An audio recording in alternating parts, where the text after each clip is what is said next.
Manoj home কিটচেনলৈ সকলোকে স্বাগতম জনাইছোঁ। আজি মই এটা ডনাটছৰ ৰেচিপি লৈ আহিছোঁ, যিটো ল'ৰা ছোৱালীয়ে খুব ভাল পায়।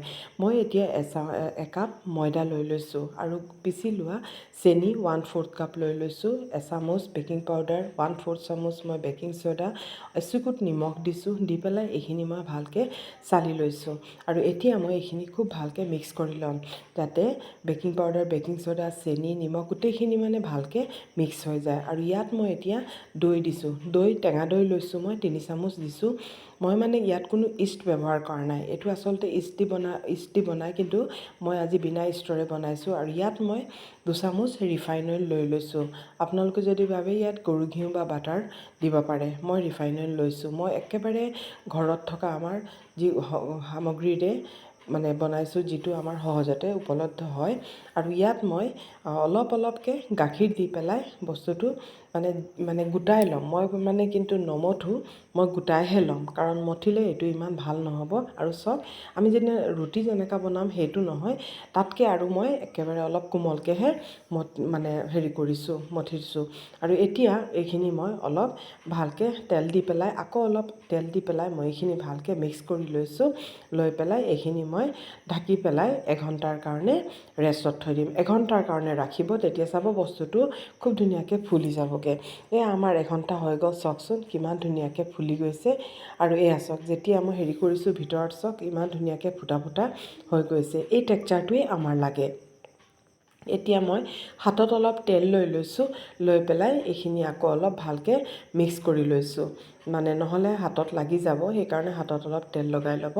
আৰু এতিয়া চাওক এইখিনি কিমান ধুনীয়াকৈ হৈছে, এইখিনি কিমান ধুনীয়াকৈ হৈছে। মই অলপ টানি এইখিনি কি কৰিছোঁ, আকৌ অলপ ভালকৈ গোটাই লৈছোঁ।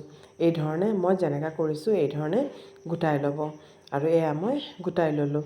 এতিয়া মই এখন লৈছোঁ, চপাৰ বৰ্ড লৈছোঁ, আৰু ইয়াত মই এইখিনি ভালকৈ অলপ কৰি ল'ম, অলপ মানে এটা ৰোল কৰি ল'ম, তেতিয়া মানে কাটোতে অলপ সুবিধা হ'ব। আৰু এই ধৰণে মই কাটি ল'ম, তেতিয়া মানে কাটি ল'লে অলপ গোটেইকেইটা অলপ এটা শ্বেপতে হ'ব। আৰু অলপ সৰু ডাঙৰ হ'ব, কোনো কথা নাই, আৰু ঘৰতে খাম যিহেতু। আৰু এতিয়া এইখিনি মই এই ধৰণে কৰি ল'ম, গোল গোল কৰি ল'ম। আৰু যদি আপোনালোকে ভাবে গোটেই মানে ড'টো লৈ পেলাই ৰুটিৰ নিচিনা আকাৰ দি পেলাই আৰু এই ধৰণে গ্লাছেৰে কাটি পেলাই বনাবও পাৰে।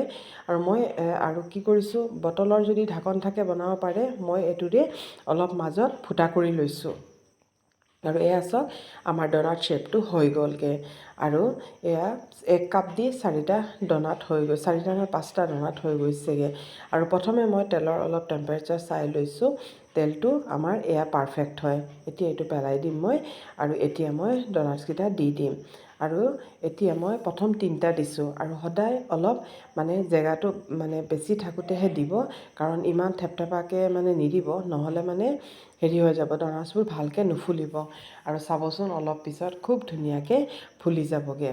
আৰু চাওক অলপ মই তেলটো ওপৰত মানে দি দিলোঁ, আৰু দিয়াৰ পিছত এতিয়া আৰু ফ্লেমটো কিন্তু ল' আছে, কাৰণ বেছি বঢ়াই দিলে কি হ'ব, জ্বলি যাবগৈ, ভিতৰটো কেঁচা থাকি যাবগৈ। আৰু চাওক কিমান ধুনীয়াকৈ ওপৰলৈ ফুলি আহিছে। সেই সময়ত যেতিয়া তলটো অলপ হৈ যাব, ফুলি আহিব, তেতিয়া অলপ লুটিয়াই দিব। আৰু চাওক মই লুটিয়াই দিছোঁ, আৰু ইমান ধুনীয়াকৈ ফুলি গৈছে। লাহে লাহে এইখিনি অলপ লৰাই দিব, মাজে মাজে লৰাই দিব, তেতিয়া চাব খুব ধুনীয়াকৈ ফুলি গৈছে। দেখিছে নহয়, তাৰ চাইজটো পূৰা ডাবলতকৈও বেছি হৈ গৈছে, ইমান ধুনীয়া হৈছে। আমাৰ ডনাটছখিনি ৰেডি হৈ গ'ল। মই এতিয়া এইখিনি নমাই ল'ম। এইটো কালাৰ আহোঁতেই হৈ গ'ল। আৰু আমাৰ এইখিনি আৰু নেক্সট আৰু যিমানখিনি আছিলে এইখিনি দি দিম। আৰু মাজত কাটি থোৱা এইখিনিও মই এনেই দি দিছোঁ, এইখিনিও ফুলি যাবগৈ চাব। এইখিনিও মই এতিয়া দি পেলাই এইখিনিও হৈ যাব। এতিয়া তলফাল হৈ গ'ল, মই এইফাল আকৌ লুটিয়াই দিছোঁ, এইখিনিও অলপ মাজে মাজে লৰাই পেলাই দিছোঁ। আৰু ল'ৰা ছোৱালীয়ে এইটো ডনাটছ খুব ভাল পায়। মই আজি একেবাৰে চিম্পুলভাৱে বনাইছোঁ। মই কোনো ইয়াত মানে চকলেট মেল্ট কৰি পেলাই দিলেও হয় ওপৰত, মই চকলেট মেল্ট কৰা নাই। মই গাৰ্নিছৰ কাৰণে অলপ চেনিৰ যিটো পাউডাৰ বনাই থৈছিলোঁ, সেই চেনিৰ পাউডাৰটো মই ওপৰত এই ধৰণে স্প্ৰিংকল কৰি দিছোঁ। আৰু চাওকচোন কিমান ধুনীয়া হৈছে দেখিবলৈ, আৰু খাবলৈও বহুত ধুনীয়া হৈছে। ল'ৰা ছোৱালীয়েও খুব ভাল পায়। আৰু মই এটা আপোনালোকক ভাঙি পেলাই দেখাইছোঁ, চাওকচোন ভিতৰটো কিমান ধুনীয়া হৈছে, একেবাৰে ব্ৰেডৰ নিচিনা ফুলি গৈছে। কেনেকুৱা পাইছে কমেণ্ট কৰিব।